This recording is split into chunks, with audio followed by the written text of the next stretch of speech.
Hi, my name is Anna Sweeney and I will be talking to you about the psychological aspects of sleep. I'm here to tell you why sleep is so important. How many of you get adequate sleep every single night? Well, most college students don't. According to the University of Georgia's Health Center, most college students get 6 to 6.09 hours of sleep every night, and that isn't enough. If you're between the ages of 18 and 64, then this speech applies to you. I have researched this topic on various qualified websites and have studied it in my psychology class. Today I will be talking to you about the importance of sleep, sleep cycles, and sleep disorders. There are many reasons why sleep is so important for our bodies. Most adults 18 to 64 need at least 7 to 9 hours of sleep every single night. However, according to the book of Essentials of Psychology, 1 in 3 adults fail to do so, and the majority of Americans go to sleep between 10 p.m. and 1 a.m. You may be thinking, what's wrong with that? Well, sleep is a major key in activating the body's immune system, which is the body's defense against bacteria, and also provides the body with energy. You can lower the risk of catching the common cold or other infectious diseases just by getting enough sleep. Now you may be wondering, what are the consequences of sleep loss? Well, you have higher susceptibility to illness, increased stress, weight gain, and decreased academic performance. And there's also more.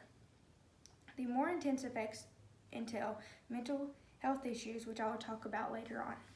Now, I will take you through the steps of our body's sleep-wake cycle by the National Sleep Foundation.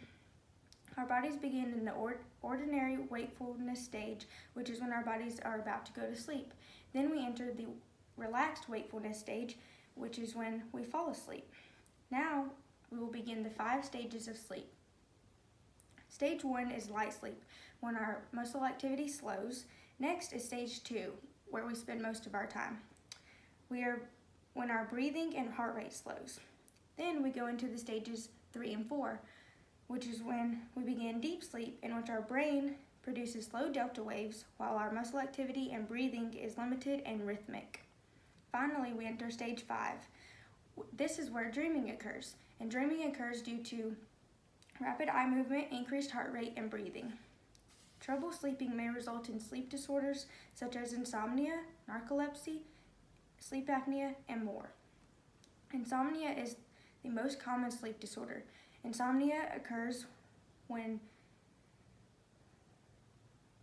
insomnia is difficulty falling asleep, staying asleep, or returning to sleep. Insomnia may be caused by substance abuse, physical illness, and psychological disorders, such as depression or anxiety.